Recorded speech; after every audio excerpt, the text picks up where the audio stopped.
Bristol stabbings victim's heartbreaking plea as he collapsed into a couple.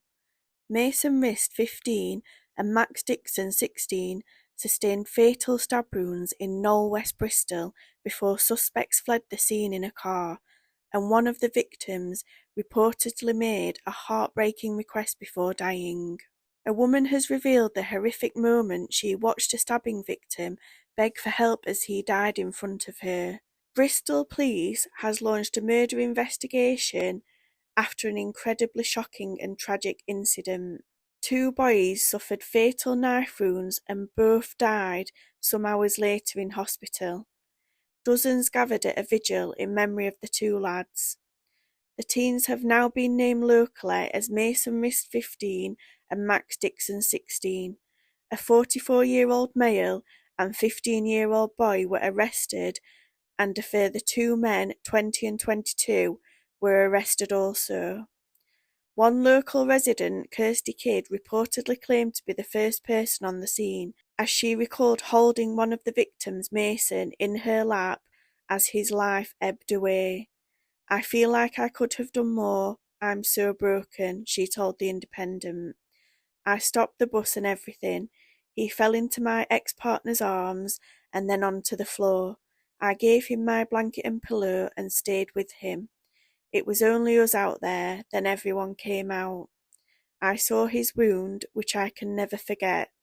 I didn't even know there was another boy that had been stabbed until someone found him further up. He looked up at me and said, 'Help,' and I hugged him. He was as white as a ghost. My head is such a mess right now. It was horrible, and I can't believe they died. I want to let his family know that he wasn't alone, and me and my ex-Scott stayed with him by his side." Further to Kirsty's haunting testimony, Max's crushed sister shared a heartbreaking tribute on social media saying, "My baby brother, one of a kind you are, you sleep tight. A beautiful, kind soul gone, just taken 16 years so young and innocent. Oh, my heart is broken. I really hope you know how much we love you, how much I love you. You will be missed, kiddo. I'll always look out for you in every sunset. Shine bright, little bro." Formal identification of the victims has not yet taken place, and a forensic post-mortem will be carried out in due course. Bristol Commander Superintendent Mark Runacre said, "This is an incredibly shocking and tragic incident where two boys who had their whole lives ahead of them have sadly died. Our collective thoughts are with their families at what is undoubtedly a very difficult time. Specialist family liaison officers will now be assigned to the families to provide them with support and keep them updated on the investigation. A cordon is in place on Ilminster Avenue between Newquay Road and Tavistock Road, and members of the public can expect to see a large police presence as forensic searches and other inquiries are conducted.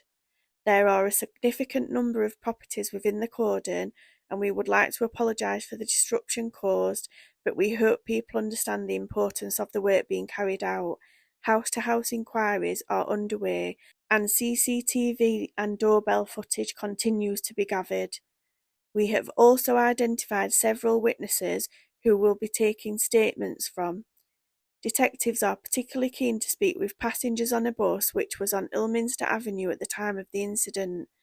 The neighbourhood policing team will be setting up a mobile police station near the scene.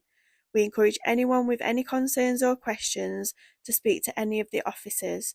High visibility patrols will also be carried out to provide reassurance to the community. He added, "It is extremely important there should be no commentary or sharing of information or images online which could in any way prejudice any future proceedings. It can be an offence to identify anyone who witnessed all or part of the incident, as well as those who have been arrested. I'd like to remind people of the impact the sharing of images, footage, or even discussing the incident online may have on the families of the two boys. They are already going through the most difficult of times, and you may cause them further upset." He added in a further statement, "There are further suspects that are being sought amongst the group that we believe are responsible. Referring to the bus passengers, Superintendent Runakers went on to say, "There was a bus that was in the vicinity at the time, and we are keen to speak to people who were on that bus. The bus was just on its normal route, part of the normal transport around the city at that time of the evening."